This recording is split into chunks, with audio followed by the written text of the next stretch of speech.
How you doing, class? This is a discussion about the age of Andrew Jackson, our seventh president of the United States, who took office in 1824. And really, the age of Jackson then goes on to 1840 because his legacy continues on. So we're going to talk about the age of Jackson in a couple of different sorts of contexts. But if you think for a moment, if you want to pause this after you think about it, about why political parties run campaigns, very relevant right now, 2016 election is happening. We have the Democrats and Republicans trying to select a candidate. And then what are some tactics that campaigns use to attract voters? So if you take a moment, just think about those and write them down, pause the video, and then come back. So as you're thinking about some of those things, you might think about Donald Trump in particular in the news right now, inciting almost violence at some of their rallies and the campaigns, and he talks down to his opponents quite frequently. Use personal attacks, a variety of those kinds of things. Local elections, we see signs outside. Even in our school election, campaigning for a class officer, class president, we put signs up and things like that. A lot of times, candidates will get you to try to feel like you're one of them, or they're one of you. Their common man is one of the typical things that people try to say. Hey, I'm a regular guy. I'm just running for office. When in a lot of cases we know that's not the case. But those are all sort of some tactics that politicians use. You see it on TV, in our commercials, or on the radio, or on yard signs. And a lot of those tactics were actually developed during the age of Jackson. And Andrew Jackson is responsible for a lot of modern campaign tactics that are used. Of course, now we have social media and email and those sort of things that have kind of changed the dynamic. But the basic concept behind a campaign to get people to like you and want to vote for you really was developed by Jacksonian Democrats in the election of 1828. So it's going to be one of the things that we're going to talk about today in this discussion, and how that developed. So after the War of 1812, the United States kind of went into this political era called the era of good feelings, and historians use this term good feelings because after the War of 1812, the Federalist Party dissolved. A lot of Americans kind of seen them as undemocratic. They constantly were threatening secession and talking about how the War of 1812 wasn't good for America, when in fact a lot of Americans believed it was. And so because of that, the Federalist Party kind of dissolves and people stop calling themselves Federalists, and the United States goes into a period where there's really only one major party, and that's the Democratic Republicans. So domestic politics was generally debate-free. There really wasn't anything to debate about from about 1814 to 1820. There's about 6 years where the economy was growing and the government was focusing on building the nation, which was generally a popular idea, even though a lot of some southern states voted against the American system, and there was a small debate over that, but there really weren't any sort of really big divisive issues that were debated during this period. And so for that reason, historians kind of look at this as an era of good feeling. That will sort of change starting about 1819, 1820, as more Americans start to move west and there's some economic problems. But for the most part, domestic politics was debate-free. Okay, that ends here with the Missouri Compromise. So first of all, in 1819, there was a really big panic or depression where a lot of factories closed and a lot of Americans were out of work. So that sort of caused a little divisiveness in terms of talking about how to approach the nation's economy. But the Missouri Compromise was an issue that both figuratively and literally divided the nation on a topic, and it's a topic that we're going to talk about for the rest of the year, and that's slavery. So if you take a look at the map over here, we see that Americans were starting to move west. Indiana and Illinois had become states. Michigan was organized into a territory here. Eventually that would be cut up into more states. We have Louisiana as state, Arkansas territory, and there were a bunch of people starting to move into Missouri. Now, this area of the country had been declared slave-free by the land ordinances of 1785 and 1787. But this area of the country from the Louisiana Purchase, Congress hadn't really made any determinations on that. So a lot of northern politicians were arguing that we kind of already settled this slavery issue in territories, that this should really all be free territory. But Southerners, on the other hand, argued that they needed more land to expand, to grow cotton, to support the growing textile industry. So there was some serious debate about where slavery should be allowed. So in this particular instance, Congress came up with a compromise. It decided to divide the Louisiana Territory into free territory and slave territory, and they did it at the 3630 north latitude, and that was the southern border of Missouri. The compromise allowed Missouri to become a slave state but exist in what would otherwise be free territory, and it entered Maine as a free state to kind of keep the balance in the Senate between slave states and free states.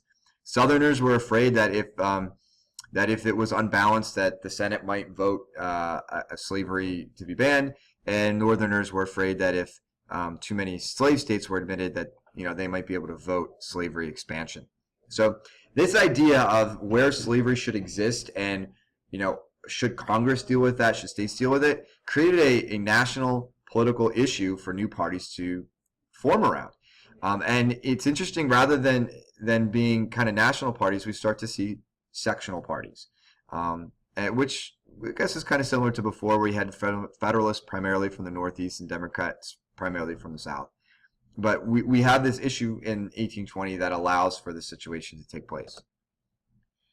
Along with the Missouri Compromise, there was an expansion of democracy occurring due to the market revolution. A lot of states were changing their voting requirements. The shift from a lot of free farmers and a lot of wealthy people owning a lot of land, some of that wealth shifted to factory workers, and so there were a lot of states that dropped property owning requirements because there were prominent individuals that didn't necessarily own enough property to be able to vote. So a lot of states dropped those requirements and replaced them with just paying a certain number of taxes. So this is where we start to get our first things called poll taxes. You could either pay enough state taxes or pay a tax at the poll in order to vote. And typically only wealthier people could afford that. But wage earners could afford it. People making, not necessarily wealthier people could afford it, but people earning a wage could afford it. And therefore more and more people were actually able to vote. All but Virginia, North Carolina, and Rhode Island dropped property owning requirements. So we saw an expansion of democracy significantly in the 1820s, 30s, and 40s. More and more Americans were able to vote. We're still primarily talking about free white men in this case, but still free white men that now don't have to own property can vote. And that opens the door for a lot more democracy, I guess you could say, in America. The election of 1824 is kind of a pivotal election in the United States. We had, again, we didn't have a two-party system. We had one party, primarily Democratic Republicans, running against each other, and there were four major candidates because of that. So basically, you kind of think of this like the Republican primary right now on March 15th, 2016. There are four major candidates. And they're all kind of vying for the Republican nomination. That's kind of what the election of 1824 was, but they were all vying for the actual presidency. Because there were four major candidates, no one won a majority of electoral votes. But if you take a look at the map over here, you can see the vote was very sectional. You had John Quincy Adams, who was the president at the time. He was the incumbent. He won primarily the Northeast. And then you have Andrew Jackson, who was a well-known war hero from the War of 1812. He won primarily southern states, but also a little support here from the Mid-Atlantic and the West. And then you had Henry Clay, who was from Kentucky. You can see he got some support from the West. And then you had John Crawford, who was from Virginia, got some support from Virginia and a little bit in the South. Jackson won the popular vote. He got a plurality of the popular vote, 43%, and he got 38% of the electoral vote. A majority in neither, but remember, the electoral vote's the only one that really matters.